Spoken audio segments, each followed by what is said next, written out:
artificial insemination has become one of the greatest discoveries of the last century. For the first time, this medical technology has been successfully applied in the UK in 1977, and it resulted in the birth of Louis Brown in 1978, the first human being conceived in a test tube. In the Soviet Union, this technology has given its first results in 1986.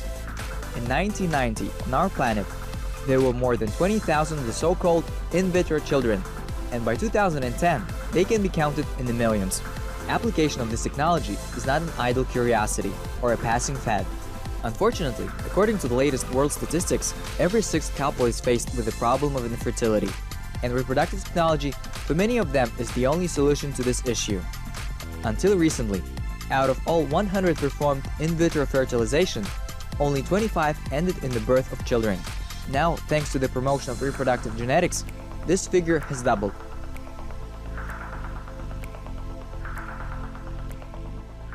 The most important tool that we have, which we are now holding in our hands, is pre-implantation genetic screening.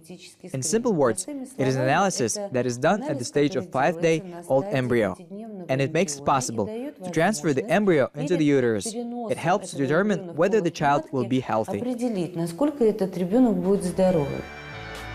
Before you begin the selection of worthy contenders for a planting, it is necessary to spend hard work over their cultivation.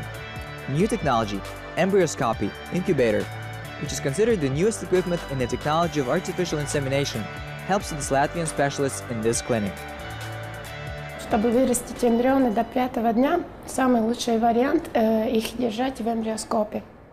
To grow the embryo until the 5th day, the best option to keep them in embryoscopy, a hatchery where they are cultivated continuously from fertilization until the 5th day, and we do not have to choose them out to see how they are divided.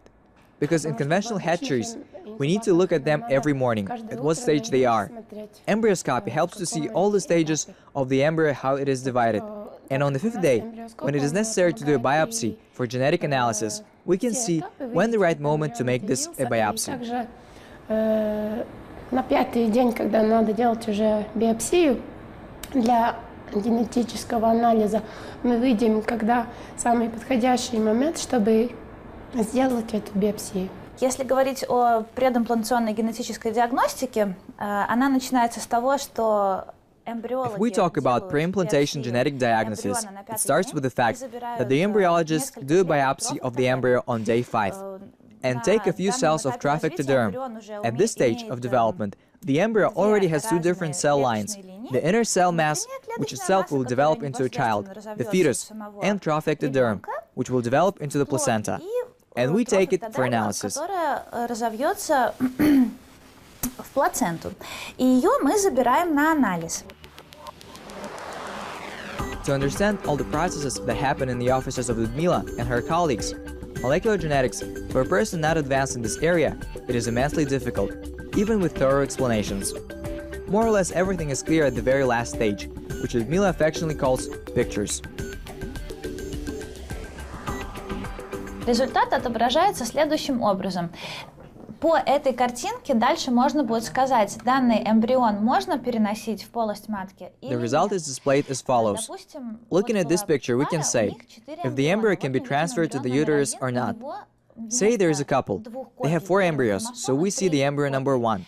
He, instead of 2 copies of the first chromosome, has 3 copies.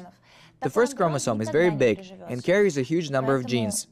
Such embryos will never be able to stay in the uterus, so there is no need to inseminate it. It makes no sense. Here, for example, the so-called neutral members. Most of chromosomes are not correct. The embryo is of very, very poor quality, even by visual inspection. It may look normal. Выглядеть вполне нормально и может быть тоже подсажен. То есть этот метод именно повышает возможность забеременеть с первого раза. Modern genetics does not stand still. It finds new approaches to the most hidden parts of the human body. It gets more information about human genes and their mutations causing congenital abnormalities and infertility. Loud results of these approaches, the long-awaited and well, are pleasing to not only parents, but also their humble assistants in white coats.